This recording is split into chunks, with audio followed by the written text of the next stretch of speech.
उल्टा? जनता स्पष्ट संदेश दे रही है, एक है तो सेफ है। बड़ी जीत के साथ हम लोग सरकार बनाने जा रहे हैं, इसमें कहीं कोई संदेह नहीं। तो मैं मानता हूं कि जिस तरह से एग्जिट पोल आ रहा है महाराष्ट्र में, तो हमारी एनडीए की सरकार बनेगी। ये एग्जिट पोल्स फिक्स्ड मैचेस हैं। में महायुति की सरकार स्पष्ट बहुमत के साथ होगी। हरियाणा में कांग्रेस जीत रही थी एग्जिट पोल के अनुसार। सभी दूर के नतीजे हमारी पूर्व आशा अपेक्षा के अनुसार आने के संकेत मिल रहे हैं।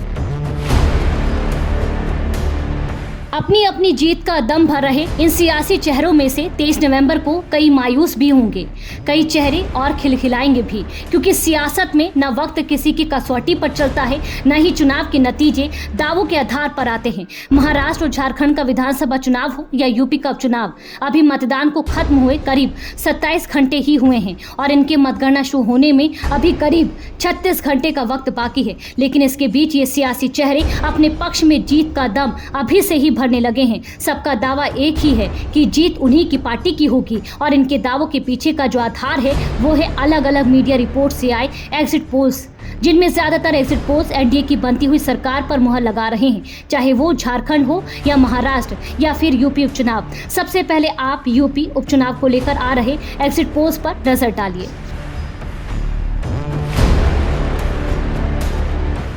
यूपी उपचुनाव में मतदान के बाद आए 3 एग्जिट पोल में बीजेपी का पलड़ा भारी बताया गया है। मैट्रिक्स और दैनिक भास्कर के एग्जिट पोल में बीजेपी को 7 तो सपा को 2 सीटें मिलती हुई दिखाई दे रही हैं। वहीं टाइम्स नाउ न भारत के एग्जिट पोल के मुताबिक यूपी उपचुनाव में बीजेपी 6 तो सपा को 3 सीटें मिल सकती हैं, जबकि जी न्यूज के एग्जिट पोल में कांटे की टक्कर दिखाया गया है, जिसमें बीजेपी को 5 सीट तो सपा को 4 सीट मिल सकती है। वैसे तो एग्जिट पोल के आए ये आंकड़े यूपी उपचुनाव में बीजेपी की बढ़त दिखा रहे हैं और अगर नतीजे भी ऐसे ही आए तो सपा के लिए 2027 की विधानसभा चुनाव में मुश्किलें बढ़ने वाली हैं। हालांकि इन एग्जिट पोल्स पर 100% भरोसा करना भी सही नहीं है, क्योंकि इससे पहले कई बार ये पलट भी चुके हैं और सपा यही आशा भी कर रही है, जबकि बीजेपी इसे अपने लिए जनता का साथ बता रही है। भाजपा 400 पार का नारा दे रही थी और भारतीय जनता पार्टी बहुमत से दूर हो गई थी।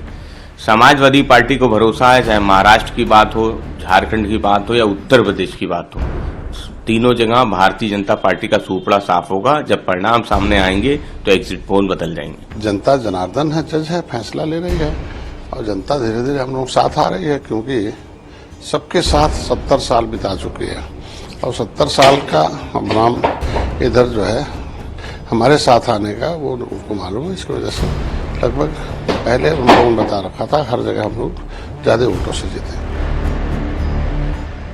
अब 23 नवंबर नतीजे चाहे कुछ भी आए, लेकिन सियासत तो फिलहाल इन एग्जिट पोल्स के इर्द गिर्द ही हो रही है, क्योंकि अगर इन एग्जिट पोल के मुताबिक नतीजे आए तो 2027 में सपा बीजेपी दोनों की रणनीति पर भी काफी असर पड़ सकता है।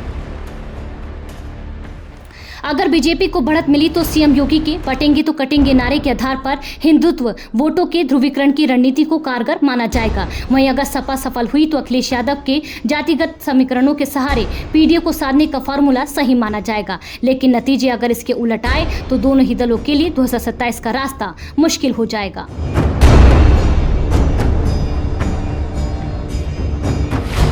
फिलहाल सभी एग्जिट पोल्स के मुताबिक बीजेपी को यूपी में बढ़त मिल रही है, किसी में थोड़ा कम है तो किसी में ज्यादा। यही हाल महाराष्ट्र और झारखंड में भी है। ज्यादातर एग्जिट पोल्स में दोनों ही राज्यों में एनडीए की सरकार को बहुमत मिलता हुआ दिखाई दे रहा है। पहले आप महाराष्ट्र विधानसभा चुनाव को लेकर आए एग्जिट पोल्स पर नजर डालिए। एग्जिट पोल्स के मुताबिक एक बार फिर महाराष्ट्र में महायुति की सरकार को बहुमत मिल रहा है। मैट्रिक्स ने महायुति को 150 से 170 और महाविकास आघाड़ी को 110 से 130 सीटें मिलने का अनुमान लगाया है। चाणक्य ने महायुति को 152 से 160 और एमवीए को 130 से 138 सीटें मिलने का अनुमान लगाया है। पी मार्क ऑक पोल डायरी ने महायुति को 137 से 157 और एमवी को 126 से 146 सीटें दी हैं। पीपुल्स पल्स ने महायुति को 182 और एमवी को 97 सीटें मिलने का अनुमान लगाया है। भास्कर ने एमवी को 135 से 150 सीटें और महायुति के लिए 125 से 140 सीटें मिलने का अनुमान लगाया है। वहीं लोकशाही मराठी रुद्र ने महायुति को 128 से 142 और एमवी को 125 से 140 सीटें के साथ कड़ी टक्कर का अनुमान लगाया है।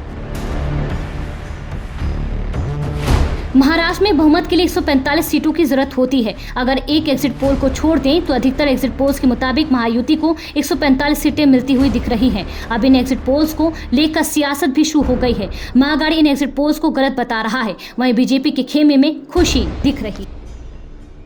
सभी दूर के नतीजे हमारी पूर्व आशा अपेक्षा के अनुसार आने के संकेत मिल रहे हैं। मैं तो पहले भी कह रहा था, जब हम फील्ड में देख रहे थे कि सब दूर यशस्वी प्रधानमंत्री श्रीमान नरेंद्र मोदी जी के कामों के बलबूते पर भाजपा की जो अपने कार्यकर्ताओं की मेहनत है, जनता का प्रेम है, उसका परिणाम मिलेगा। और यही आज हम अगर पूर्वानुमान की बात करें तो अनुमान लग रहा है, लेकिन 23 को नतीजा आ रहा है, निश्चित रूप से कमल खिलेगा। सारे एग्जिट पोल्स जब से काफी सालों से जो आ रहे हैं, हर जनरल इलेक्शन में फेल हुए हैं।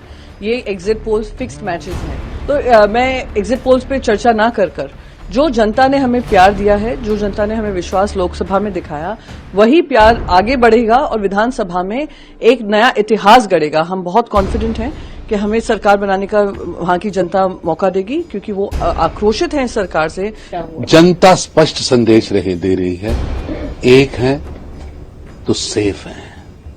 अब देश को तुष्टीकरण करने वाले, छदम धर्मनिरपेक्षता के नाम पर देश को तोड़ने वाले भ्रष्टाचारी परिवारवादी पार्टियां नहीं चाहिए। देश गरीब, किसान, युवा और महिलाओं के सशक्तिकरण के लिए पल पल लगाने वाले नरेंद्र मोदी जी को जनता भरपूर आशीर्वाद दे रही है। यूपी और महाराष्ट्र की तरह ही झारखंड में भी एनडीए गठबंधन को बढ़त में ही दिखाया जा रहा है।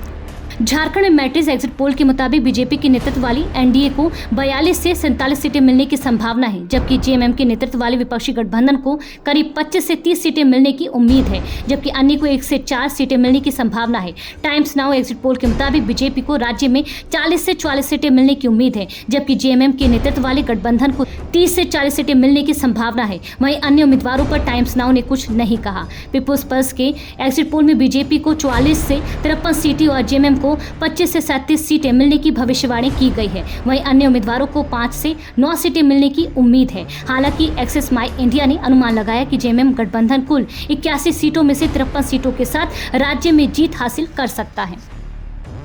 झारखंड में कुल 81 सीटें हैं और बहुमत के लिए 42 सीटों की जरूरत होती है। ज्यादातर एग्जिट पोल बीजेपी को इस माइलस्टोन तक पहुंचा रहे हैं, लेकिन जेएमएम अपने इंटरनल पोल्स के भरोसे जीत का दावा कर रही है, जबकि एनडीए का खेमा जीत की हवा को अपने पाले में बता रहा है। 65 पार का नारा भी पिछले बार उन लोगों ने दिया था, असर क्या हुआ? 400 पार का नारा भी उनका था, असर क्या हुआ?